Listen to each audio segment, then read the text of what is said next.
Hi, boys and girls. Today we're going to continue reading Mr. Sunny is Funny. Chapter 4. Mr. Sunny is Weird.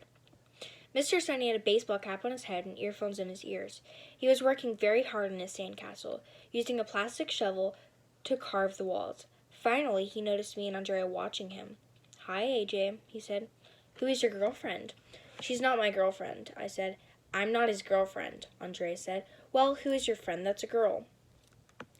asked Mr. Sunny. "She's not my friend either," I told him. "Friends are people you like. This is Andrea." "Charmed," Andrea said, all giggly. She did one of those courtesy things girls do. "I love your sandcastle. What a brown-noser." As soon as Andrea started talking to Mr. Sunny, she acted like I wasn't even there. "I'm going to win the contest," Mr. Sunny said. "First prize is a trip to France. I'm going to go to college there and study sand sculptures from the great sandmaster." "That sounds awesome," Andrea gushed. "Are you in high school?" "Yeah, I'm 16. Is Sunny your real name?" asked Andrea. "Nah," Mr. Sunny said. "My name is Evan. Everybody calls me Mr. Sunny because I love the sun so much."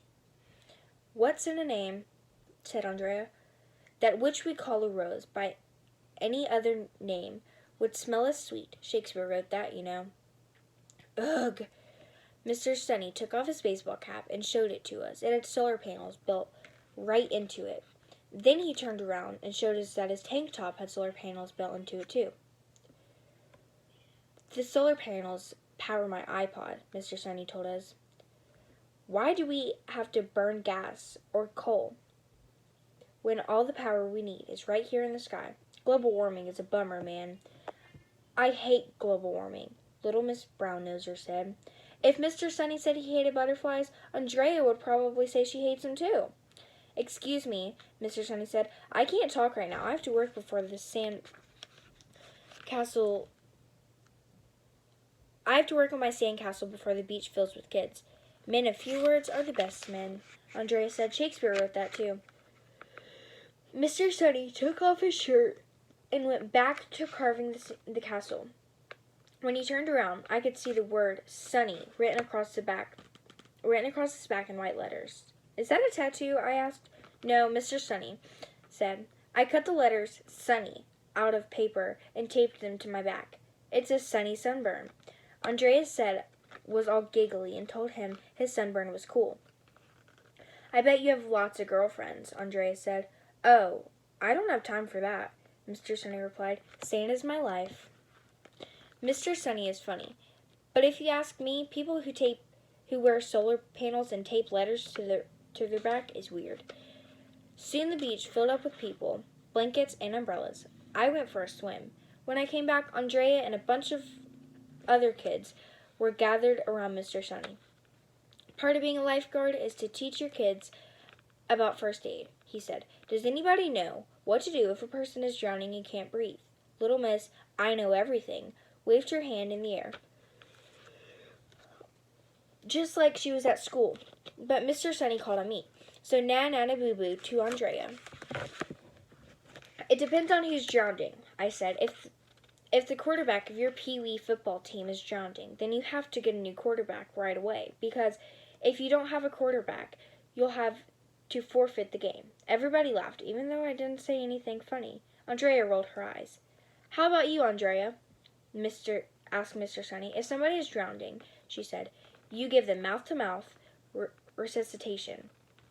"That's right," Mr. Sunny said. Andrea stuck her tongue out at me. I stuck mine out right back at her. "Arlo, don't you remember when Officer Spence gave mouth-to-mouth resuscitation to Miss Daisy at our graduation?" Andrea asked. "It was just last week. How am I supposed to remember what happened last week?" "Do you need a volunteer to practice mouth-to-mouth resuscitation on?" asked one of the girls. They all got giggly and waved their hands in the air. Me, shouted Andrea. "Please, please, please pick me." "Okay," Mr. Sunny said. "Andrea, you're my volunteer." "Yay!" Andrea squealed, jumping up. and down. I tell you, that please thing works every time. Mr. Sunny told Andrea to lie on the sand. Okay, he said. Pretend you were drowning. I grabbed you up on the beach, and you can't breathe. I can do that, I said. You can pretend you were drowning, and you can't breathe. Mr. Sunny said, No, I can pretend that Andrea was drowning and you can't breathe, I told him. I do it every day. You're mean, Arlo. Mr. Sunny knelt down next to Andrea, so she closed her eyes. He tilted her head back a little.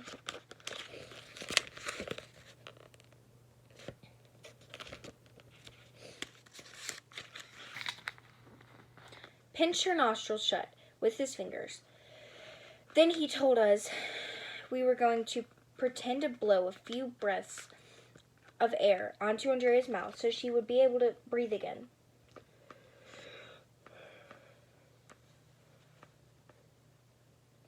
He leaned over until his mouth was almost touching hers.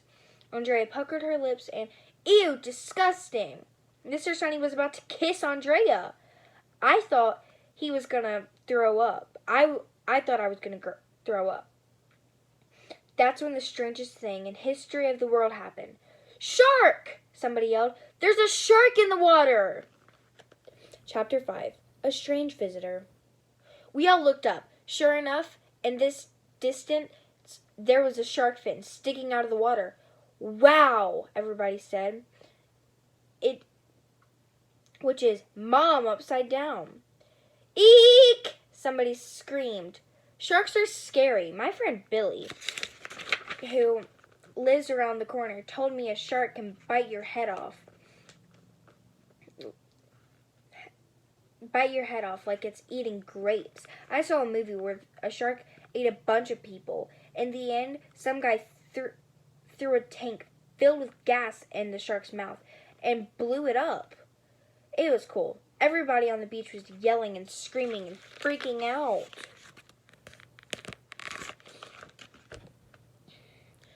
You should have been there. Mr. Sunny blew his whistle and shouted, Everybody out of the water! Leave this to me. I know how to handle sharks. I'll lure it away from the beach. Then he went running into the ocean. Mr. Sunny is so brave. Andrea sighed. That's not brave, I said. That's dumb. The shark could bite his head off like a grape. We all watched as Mr. Sunny dived into the water. He was swimming right towards the shark. What a dumbhead.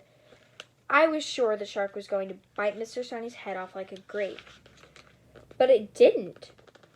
Because just as Mr. Sunny reached the shark, we figured something out. It wasn't a shark after all. No, it was a guy with a shark fin strapped to his back. Mr. Sunny dragged him up onto the beach. The guy was wearing flippers and a diving mask. We all gathered around. I thought Mr. Sunny might have to give the guy mouth-to-mouth resuscitation. He was choking and spitting out water. Glub, glub, said the guy. Are you okay, dude? Asked Mr. Sunny. Glooday, mates, the guy said. He had a funny voice. Yes, I believe I am okay. What's your name, man? Asked Mr. Sunny. George Greenet. Dude, why do you have a shark fin attached to your back? Mr. Sunny said. You scared us to death, man. I'm a long-distance swimmer, Mr. Greenet said. Sometimes I roll over on my back, and the fin helps me stay in a straight line. Where did you swim from? Somebody asked. Australia? What? Australia, I said. That's like 1,100,000 miles away. You swam all the way across the Pacific Ocean? Asked Andrea. Well, I did stop to rest on a passing turtle, Mr. Gurnett said. It was totally amazing, but if you ask me, people who swim across the ocean with shark fins on their back are weird.